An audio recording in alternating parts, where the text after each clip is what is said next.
Сайн байцгаана уу? За өнөөдөр бүгдээрээ дэлгэцийн хамаарал ба анхаарал төвлөрөх чадвар хоорондоо хэрхэн яаж холбогддгийг, анхаарал төвлөрөх чадвар бидний хүүхдүүдийн ирээдүй суралцах хөгжих чадвар бол бидний амьдралд яагаад тийм чухал байдığım бэ гэдэг талаар ярилцуулна. За бид нар бүгдээрээ мэдж байгаа те дэлгэцийн хамааралд орсон хүүхдүүдийн анхаарал төвлөрөх чадвар нь маш мууддаг аа. Байнгын хурдан дүрсэн солигддог бичлэгүүдийг үзсээр хагаад тэгээд ерөөсөө юмд анхаарах чадваргүй болдгоо. Тэгээд дэлгэцийн хамааралтай хүүхдүүд олдмол ADHD-тэй болдгоо гэдгийг маш олон эцэг эхчүүд, маш олон ээжүүд сайн мэддэг. Тэгээд яагаад энэ нөхцөл байдал анхаарал ба дэлгэц хоорондоо хамааралтай байгаад байгаа юм. Тэгээ энэ нь урт хугацаанд ямар сөрөг үр дагаврыг бидний хүүхдүүдийн амьдралд үзүүлэх боломжтой юм бэ гэдэг талаар ярилцъя. За анхаарал төвлөрөх чадвар гэдэг нь өөрөө хүний амьдралын бүр хамгийн суур ур чадвар байдаг байхгүй юу? Бүх зүйлийн суур нь өөрөө анхаарал төвлөрөх чадвар байдаг. За яагаад юм бэ гэвэл хүүхд дөнгөж төрөөд угаасаа л анхаарал төвлөрөх чадвар байглаасаа л тийм ч сайн биш те. Байглаасаа нэг юмд удаан анхаарч чадахгүй. Гэхдээ тэр нь яваандаа хөгжөөд аливаад анхаарах хугацаа нь нэмэгдээд явдаг байхгүй юу? Гэтэл өндөр хэмжээний дэлгэцийн хэрэглээ дэлгэцийн хамаарлаас болоод байнгын утсаар контент үздэг, хүүхэлдэйн кино үздэг хүүхдүүдийн анхаарал төвлөрөх чадвар муутчдаг. Нэг юмдаа удаан тогтож анхаарч чадахгүй болчдөг. Тэр нь хүүхдийн тархины хөгжилд аливаа зүйлийг ойлгож, ухамсарлах, танин мэдэх, суралцах тэр бүх чадварт нь шууд нөлөө үзүүлж байдаг. Тэр хүүхэд сургуулийн насанд хүрлээ. Сургуульд ороход багшийн хэлж байгаа үгийг ойлгох багшийн зааж байгаа хичээлийг ойлгохын тулд сайтар анхаарч иж л ойлгоно.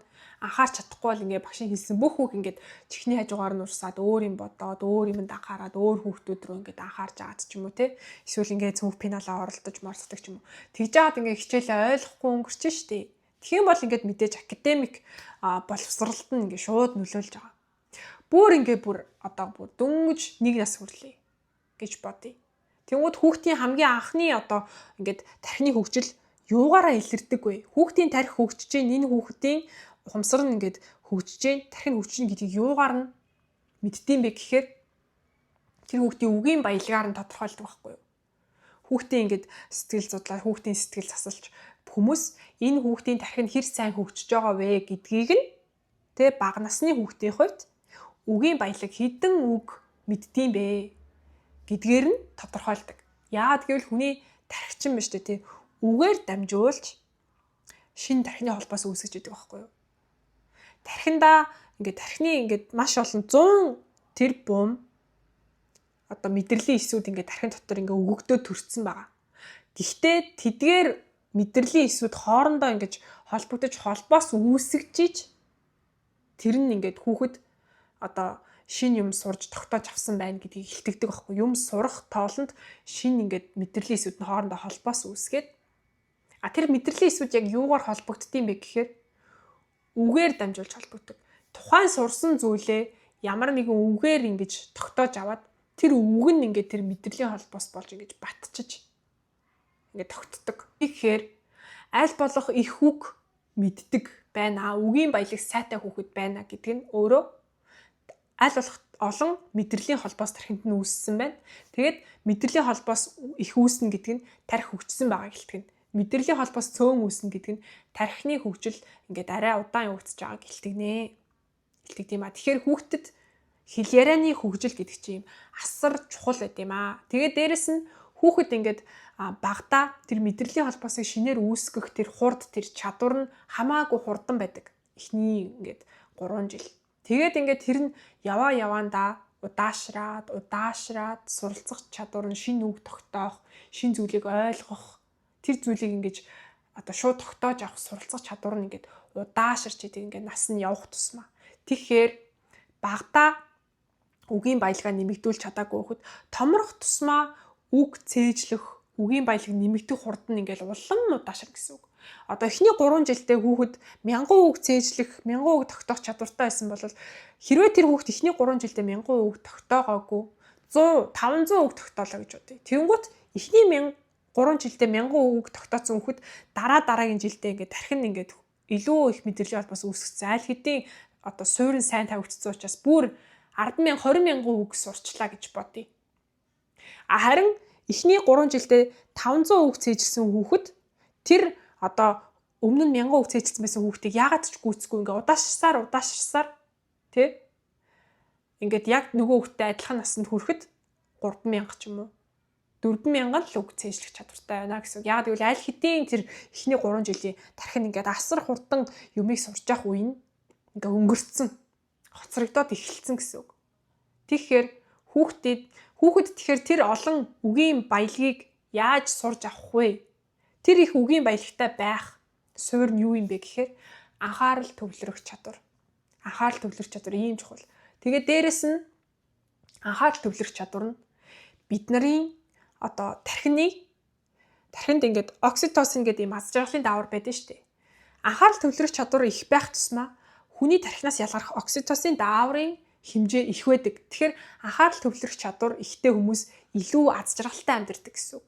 Анхаарал төвлөрөх чадвар муутай хүмүүс окситоцин даавар хамаагүй бага ялгарч байгаа учраас хамаагүй бага ялгарл нь өөрөө кортизол гэдэг стрессийн дааврыг нэмэгдүүлэх шалтгаан болдог учраас ингээд илүү стресстэй, илүү ууртай амьдрах нөхцөл болдог. Ийм учраас дэлгэцийн хамааралд орсон хүүхдүүдийн зан авир өөрчлөгддөг. Одоо надад ингээд одоо онлайнаар ингээд зөвлөгөө авч байгаа ээжүүдийн хамгийн их хэлдэг асуудал энэ ихгүй. Манай хүүхэд ингээд амар муухай ааштай болцсон. Ингээд одоо дүү мүүтэйг айгүй муухай харцсанаа. Надтай бас айгүй муухай хэрэлдэж одоо миний өөдөөс ууралдаг болцсон. Ингээл намайг гэртээ орж ирэхэд сайн уу ээжээ гэд ингээд намайг тэрдэг байсан чи бүр болцсон. Шууд утсаа өгч утастарлын утсаа үзье гэд ингээд намайг биш ингээд утсыг хүлээдэг болцсон гэж ярьж байгаа байхгүй юу. Тэгээд ингээд айгүй ууртай уцаартай амархан уйлдаг, амархан ууралдаг болцсон. Одоо ингээд утас муцыг унтраачих юм бол бүр амар уурлна ингээд зургт мурт унтраачих юм бол бөөн юм болно. Тэгээд ингээд манайд өдөрчөө ингээд зурагт хасаалттай байдаг болчлоо. Одоо яах вэ гэдээ ирж байгаа байхгүй юу. Тэгээд ингээд надаас зөвлөгөө авч байгаа байхгүй юу. Тэгээд эн чи яагаад юм бэ гэхээр нэгдүгээрт анхаарал төвлөрөх чадвар нь муутцсан байна. Баян ингээд тэр ингээд хүүхэлдэйн кинонууд чинь хүүхдийг уйдаахгүй тулд яг өөрийнхөө тэр нэг контент тэр нэг хүүхэлдэйн кинонд уйж тогтоож тэрэндээ хамааралтай байхын тулд 2-3 секунд тутамд ингээд дүрсэн солигдчихэдэг. Тэгэл ингээд хүүхд юу болчих вэ? Юу болчих вэ гэд ингээд дараагийнх ямыг ойлгохгүй тэрийг ингээд бүр ерөөсөө анхаарлаад ингээд тэрэндээ бүрэн хандуулаад ерөөсөө тэрнээсээ ингээд нүдээ салгаж чадхаа болчдөг. Тэгээд ингээд дараа нь нөгөө утсаа унтраалаа. Нөгөө контентоо үзэж дууслаа. Тэгээ ингээ эргэн тойрноо харна. Өрөөнд дотор хөдөлж байгаа юм дэлгэцээс өөр юу ч байхгүй. Өрөөнд дотор юу ч ингэж дэлгэц шиг ингээл солигдоо байдаг юм ерөөсөө байхгүй. Ингээд амьдрал ерөөсөө ингээл яг тогтун гэр дотор бүх юм тэр дотор явж байгаа хүн ээж л. Аавч хоёр л ингээд хөдлөөдөд бусад өөр бүх юм ингээд яг ингээд номоо тогтоон байгаад ангууд тэр нь ингээд уйтгартай санагдаад нөгөө тоглоом нь ингээд ерөөсөө өөрөө хөдлөөл ингээд өөрөө ингээд нөгөө дэлгэцээр үздэг шиг ингээд адал явдал юм ерөөсөө байхгүй. Маш уйтгартай санагдна ингээд нөгөө тоглоом нь ингээд байж л байна. Ерөөсөө хөдлөхгүй. Тэгэж ингээд хүүхэд өмнө нь дуртай байсан тоглоомонд дургу болдог. Ямар сонирхолгүй болдог. Аав ээжтэйгээ тоглох хүсдэг байсан ерөөсөө байхгүй. Амьдралын бусад бүх юм уйтгартай санагдана. Яа тэгвэл нөгөө дэлгэц чинь ингээд ерөөсөө уйдах зав өгөхгүй. Ингээл үзчихлаа бүх юм ингээд солигдоод өөр хүүхэд өөр тоглоом өөр одоо юунууд ингээд гарч ирээл. Тэгээд ингээд тэр чинь ингээд баян юм ингээд солигдоод ахаар чинь хүүхдийн ингээд анхаарал маш богинохон болчихж байгаа байхгүй юу. Тэгэнгუთ энэ анхаарал төвлөрөх чадвар их байх тусмаа хүний тархины энэ уртлын prefrontal cortex гэдэг ингээд хамгийн удаан хөгждөг, хамгийн чухал хэсэг баггүй юу? 25 нас хүртлээр энэ хэсэг ингээд бүрэн хөгжиж гүйцэхгүй. Тэгэнгუთ тэр энэ хэсгийн хөгжил ингээд анхаарал төвлөрөх чадвар сайн байх тусмаа сайн хөгжиж идэг. Гэтэл энэ хэсгийн хөгжил ингээд одоо муу байх тусмаа энэ нь окситоцин дааврын ялгарлыг ингээд хариуцж идэг учраас сайн хөгжих тусмаа л илүү их окситоцин даавар ялгаруулаад илүү аз жаргалтай ингээд сайхан юм бай, амьдрал сайхан байгаа юм шиг санагдаад байна. Харин prefrontal cortex-ийн хөгжил саатчихаар окситоцин даавар ялгарахгүй бол кортизол даавар их ялгарна. Кортизол даавар их ялгархаар ингээд стресстэй байдаг байхгүй юу? Бид нар өөрсдөө ингээд сошиал медиа үзэл ингээд скролдол ингээд ах юм бол бидний анхаарал төвлөрөх чадвар бас маш муудаж байгаа. Тэгээ бидний анхаарал төвлөрөх чадвар муудахаар бидний окситоцин дааврын хэмжээ буурж байгаа. Бидний окситоцин дааврын хэмжээ буурчаар бидний кортизол даавар ихсээд уур хүрж байгаа. Тэгээ яг бид нар ингээ уур хүрээ тэр нэг бухимдж байгаа муухай мэдрэмжээ мэдрэхгүй тул дахиад утсаа үзэн. Тэнгуут нөгөө нэг стрессээсээ ингээд одоо төр сатараал ингээд янз бүрийн бичлэг үзээл. Тэгж бид нар утсандаа улам доддог. Тэгж бид нар бидний хүүхдүүд утсандаа ингээ улам доддог. Яад гэвэл энэ нэг тархин доторчин биш үү те. Допамин даавар гэдэг даавар ихээр ялгарчдаг. Тэнгуут допамин даавар нь өөрөө ингээд допамины дараах им пейн буюу ийм тухгүй мэдрэмжийг заавал дагуулж яадаг юм байна л та. Хэдий их хэмжээний допамин даавар ялгарна, тэдий их хэмжээний одоо сэтгэлийн ийм тухгүйрэл өвдөлтийг мэдэрнэ гэсэн үг. Тэгээд тэр нэг тавгүй мэдрэмжээс цухтаахын тулд дахиад нөгөө дэлгэцээ асаагаад ингээд одоо янз бүрийн сошиал медиахаа үздэг. Бидний хүүхдүүд яг адилхан. Ингээл нөгөө нэг хүүхэлтэй кино нөгөө нэг видео тоглоод асар их допамин даавар ялгарчлаа. Тэгээд нэг гой санагдчихлаа. Тэгээд нөгөө утсаа унтраангууд тэрний араас тэр нэг дахиад тэрийг хүсэх сэтгэлийн өсгөлнгийн мэдрэмж. Тэр өвдөлтөөс болж бас хүүхдүүд уур уцаартай болно. Өөрийгөө ойлгохгүй байгаа юм чинь. Би ингээ хитрхийг допамин даавар авснаасаа болоод ингээ миний сэтгэлийн өсгөлн, сэтгэлийн юм хоосрлыг мэдрээд байна гэдгийг мэдхгүй. Дахиад нөгөөтгөө үзэх гээл. Тэгээд одоо би энэ нэг юмаа л үзчих юм бол ингээд допамин даавраа ингээд дахиж аваад арай нэг сэтгэл хангалуун нэг тийм арай сэтгэл үеиг байна. Тэгээд тэрнийхээ араас ингээд яваад байгаа байхгүй. Гэтэл допамин даавар ингээд одоо нэгэнт хэмжээгээр ингээд аваад тасцсан бол тэр нь ингээд улам л ихсэн гэсэн үг. Бүр одоо жишээ нь өмнө нь ингээд нэг 5 минут YouTube үзчихэл ингээд нэг болол ингээд тоглоомоо явдаг байсан бол одоо 50 минут үзсэн ч сэтгэл нь ханахгүй ингээл дахиад үзхийг хүсээлэн гэсэн. Яагаад гэвэл тэр нэг допамины сав нь ингээ бүр томорцсон. Нөгөө нэг уут нь ингээ бүр ингээ допамин даавар ороод дүүрхээ байцсан. Энийг ийм одоо юу яадаг байхгүй юу? Эдийн засгийн нэг ийм онолоор ингээ тайлбарладаг байхгүй юу?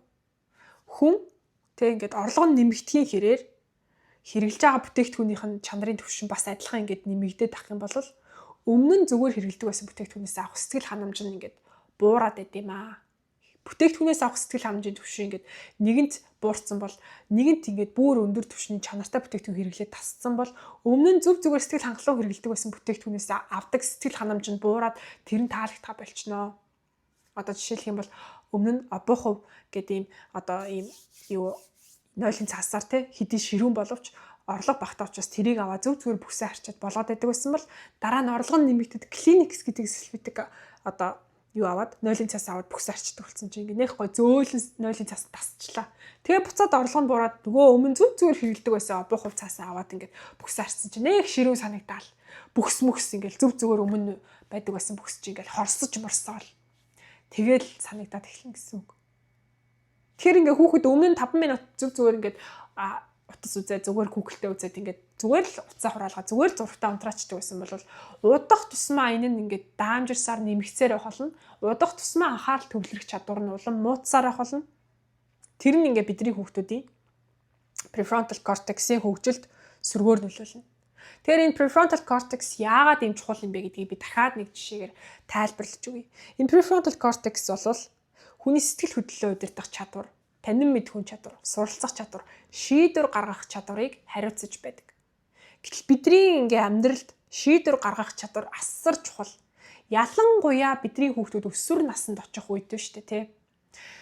Бүх шийдвэрээ ингээд өөрөө гаргах болно. Бидний үгийг сонсох нь ерөөсө багасна. Өөрөө амьдралаа авч явна гэл, тий. Тэгэл ингээл бидний үгийг сонсохгүй байж найз нөхдийнхөө үгийг сонсоод нөгөө нэг YouTube-ээр дагж байгаа хүнийхээ үгийг сонсоол. Гэтэл бидний хүүхдүүдийн төлөө хамгийн үнэн үгийг хэлэх хүмүүс чи хин юм бэ? Аав ээжээс нь өөр бидний хүүхдүүдийн төлөө ингэж бидний хүүхдүүдийг хайрлаж үнэн үгийг хэлэх хүн энд хорвоо дээр нэг ширхэгч байхгүй шүү дээ. Хүүхд аав ээжигээ сонсож явах хэрэгтэй шүү дээ. Тэнгуут шийдвэр гаргах чадвар нь ингээ хөгжөөгөө prefrontal cortex ингээ хит өндөр дэлгэцийн хамаарлаас болоод хөгжиж чадаагүй байх юм бол бидний хүүхдүүд том болоод амьдралдаа зөв шийдвэр гаргаад явж чадахгүй хэмжээнд хүрч байгаа байхгүй. Тэгэд өсвөр наснд ирэх үед энэ нь ингээ улам аюултай байдалд хүрнэ. Тэ? Буруу хүмүүстэй найзлна. Буруу юм хэрэглэнэ. Тэ? Амьдралдаа буруу шийдвэрийг гаргана. Одоо миний уншиж байгаа нэг юм юу аахгүй. Raising mentally strong kids. Оюун сэтгэл санааны хувьд хүчтэй ийм хүүхдүүдийг яаж өсгөх вэ? Энэ дээр нэг ийм жишээ бичсэн байгаа. Одоо prefrontal cortex нь сайн хөгжөөгүйгээс болоод нэг хүүхэд ингээд өсвөр наснда найзуудтайгаа ингээд дэлгүүрээс хулгай хийгээд тэгээд тэрнээсээ болоод ингээд шоронд орцсон. Бидний хүүхдүүд ингэж байгаа юм биш. Гэхдээ бидний хүүхдүүдийн ингээд шийдвэр гаргах чадвар ямар чухал юм бэ? Харин prefrontal cortex нь хөгжсөн шийдвэр гаргах чадвар сайтай байгаа хүүхд бол ийм юм хийж болохгүй найзуудаа.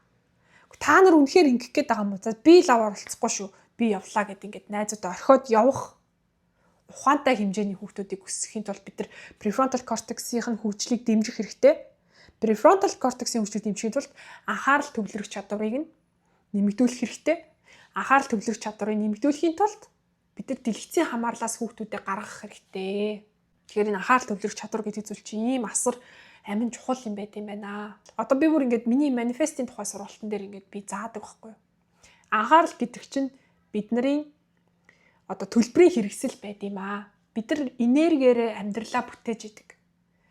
Бид нарт шүү дээ 100 мянган атомын бөмбөгийн одоо нийлүүлсэн юм шиг хэмжээтэй асар их энерги бидний бие дотор ингээд хоригдлагдаад хадгалагдаад байж идэг.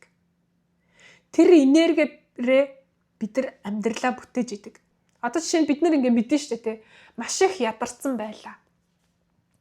Маш их ядраад ингээд одоо та ингээд богдуулын орой руу цэцэг өн рүү авирчаад группээрээ талбай дээр цуглаад та талбайгаас зайсан руу алхаад зайсангаас богдуулын орой руу алхаад богдуулын оройгоос буцаад зайсан руу бууж ирээд зайсангаасаа та талбай руу ингээд алхаж ирээд тэгээд та нар бүгдээрээ ингээд тусдаа гэрлүүгээ хараад орж ирсэн байвал яах вэ?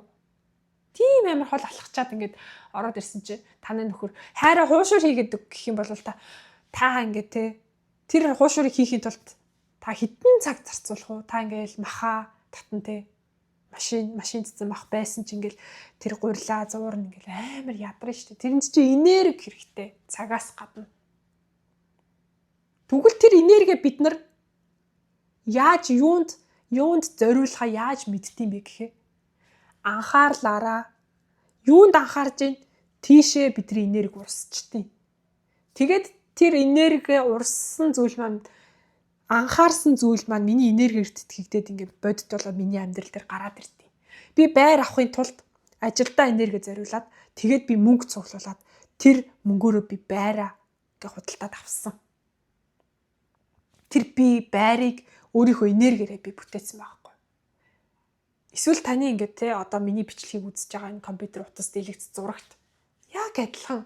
Та нэг өөрийнхөө энергиэр олж авсан мөнгө өөрийнхөө энергиэрээ та худалдаж авсан. Бас энэ гар утас энэ зурагт энэ компьютерийг хүн энергиэрээ бүтээсэн. Тэрийг чи ингээд бодож олохын тулд энерги зарцуулж байгаа. Тэрийг хийхийг сурахын тулд хүн энерги зарцуулж байгаа. Юм сурна, ярина, бичнэ, үйлдэнэ, бодно гэдэг чинь өөрөө энерги зарцуулж идэг байхгүй юу? Тэгээ бид нар ингээд штэ утсаараа ингээд янз бүрийн юм үзлээ. Сөрөг мэдээллийг үзээд авах юм бол тэр сөрөг зүйлд анхаарал хандуулад таны тархин дотор сөрөг даавар ялгараад сөрөг даавраас болоод сөрөг мэдрэмж төрөөд тэгээд ингээд сөрөг мэдрэмжтэй явснаасаа болоод өмнө нь бидний ингээд стресс толеранс буюу одоо стрессийг даван туулах чадвар маань буураад өмнө нь ууралдаггүй байсан зүгээр л ингээд өнгөрөөчих байсан юмд уурлаад тэрэнд одоо нэг юм асуудал проблем үүсэх боломжтой. Бид нар ингэж амьдралаа энергиээр бүтээж идэг байхгүй. Аар ингээд утсаараа тэгээ сайн сайхан юм сонсоол үзээлсэн чинь тэр ингээд анхаарлаа хандуулсан сайн сайхан зүйлсээс маань би тэр сайн сайхан зүйлд энерги зориулаад миний тархин дотор окситоцин тэ янз бүрийн эерэг хайрын тийм серотонин гэл дааврууд ялгараад би эерэг мэдрэмжтэй яваад байсан чинь өмнө нь ууралдаг байсан юм да. За зүгээр ингээд тайван өнгөрөх боломжтой болж байгаа. Тэгэхээр бид нар юунд анхаарч байна гэдэг чинь юм асар чухал гэдэг. Бид нар анхаарч байгаа зүйлдээ энерги зориулдаг. Энерги зориулсан зүйлүүдээрээ амьдралаа бүтээж идэг байхгүй юу? Тийм болохоор анхаарал гэдэг зүйл чинь юм амин чухал гэдэг. Энэ нэг Google, энэ нэг ингээд сошиал медиа, энэ YouTube гэдэг юм чинь бүгдээрээ хүний анхаарлын төлөө өрсөлдөж идэг байхгүй юу? Тэгж тэр анхаарлаар дамжуулж мөнгө олдог. Бид нар тэдгээр зүйлүүд анхаарахгүй огт үзэхгүй байх юм бол тэдгээр бизнесүүд дампуурна. Хинч тийшээ хандахгүй. Хамгийн чухал нэг баялаг нь хамгийн чухал тэр бүхний хүсэж байгаа зүйлүүд нь анхаарал байгаа байхгүй.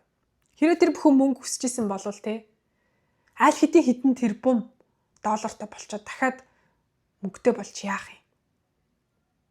Энэ нэг дэлгэцийн энэ нэг хамаарал гэдэг зүйл ер нь яг бүр урт хугацаанд хаашаа яваад байгаа вэ гэдгийг та хэд ингэж анзаарч ирсэн үү? Одоо metaverse гэдэг нэг юм гараад ирж байна. Нэг хэсэг бүр ингээл одоо virtual ертөнцтэй metaverse ингээ компьютер дотор ингээд нэг юм хиймэл ертөнц үүсээд тэгээ хүмүүс тэр дотор ажиллаад тэр дотор ингээд амьдраад тэр дотор одоо ингээ амьдрал дээр болж байгаа бүх зүйл өрнөх юм баха. Яг нөгөө нэг чита гэдэг тоглоом шиг. Яг тэр metaverse-ийг одоо ингээ хүмүүс хөгжүүлэх гээд байгаа штэ. Тэгээд эхлээд тэр metaverse руу хүмүүсийг оруулахын тулд эхлээд энэ сошиал медиа, энэ гар утас гэдэг юмдаа донтуулах хэрэгтэй. Гар утас гэдэг юмдаа ингээд хүмүүс орччих юм бол эндээ аль хэдийн ингээд допамин даавраа ингээд хамааралтай болцсон юм чинь тэр metaverse гэдэг юм руу орох байхгүй юу? Тэгээд яг тэр амьдрал нь одоо ингээд сошиал медиа дээр өрнөж байгаа хүмүүс байдаг шүү дээ. Сошиал медиа дээр бүх юмаа ингээд хуваалцж идэг. Сошиал медиагаар ингээд мөнгө олж идэг. Тэр хүмүүс ч одоо тэр metaverse руу ингээд ороод metaverse дотор ингээд өөрийнхөө байр суурийг ингээд эртхэн олж авахыг хүссэн шүү дээ. Тэгээд тэр metaverse дотор өөрийнх нь одоо үздэг, сонсдог алдартай хүмүүс тэр metaverse дотор яг ямар дүрээр яаж амьдарч ийн гэдгийг, тэр metaverse дотор юу хийж бүтээгээд амьдарч ийн гэдгийг мэдхийг хүссэн шүү дээ. Тэгээд тэр ингээд нэг хиймэл ийм ертөнц дотор ингээд хүмүүсийн амьдрал өрнөдөг болчоор хүмүүс бүр ингээд гэрээсээ ээж гарахаа болоод тэгээ бүр сүултээ ингэнэ гэж байгаа байхгүй. Зүгээр нэг юм одоо нэг юм уугаад, им шиг юм supplement одоо юм уугаад тэр нь ингээ өдрийн хоолыг нөхчдөг. Тэгэл хүмүүс нэг юм supplement уучаал тэгэл нөгөө нэг юм virtual ертөнц дотор ингээ амьдарч явах юм гинэ. Тэгээд энэ цаашаа ингээ юу болохыг ингээ мэдчихэв. Хүмүүс ингээд хүүхд ингээл нөгөө metaverse дотор амьдрал нь өрнөд тахаар чи ингээд хажуудаа ингээд төрцөн байгаа хүүхдээ харж хандах ингээд боломжгүй болно шүү дээ. Тэгэнгუут нь шүү дээ тий. Ёо энэ бүр аим crazy заяа. За би энийг ингээд дараагийн бичлэгээр ярив. Манай охины хичээл тарах цаг нь болцсон байна. Энэ бүр цаашаа энэ дэлгэцийн хамгаал гэдэг юм хаашаа явж байгаа вэ гэдгийг ингээд бүр холын зураглалыг харангууд бүр crazy за яг Matrix кино шиг юм болно гэдгийг би мэдчихэе. Энэ бүр үнэхээр аюултай юм болно. Тэгэхээр дараагийн бичлэгээр уулзлаа. Энэ хүртэл хамтдаа сонссонд баярлалаа. Тэгээ энэ бүр тэр нэг холын имийг ярихын тулд би дахиад маш уртын тайлбарлах хэрэгтэй болоод байна л та. Тэгээ тэрийг ингэ тайлбарлах надад арай урт цаг хэрэгтэй байна. Тэгээ одоо бол манай охин тарж байгаа учраас цаг байхгүй байна. Гэхдээ дараагийн бичлэгээр уулзцгаая. Энэ хүртэл хамт сонссонд баярлалаа. Энэ бичлэг те таны хүүхдийн анхаарал төвлөрөх чадвар, бидний анхаарал төвлөрөх чадвар ямар чухал юм бэ гэдгийг ойлгосон байх гэж найдаж байна. Ингээд дараагийн бичлэгээр уулзлаа. Баяртай.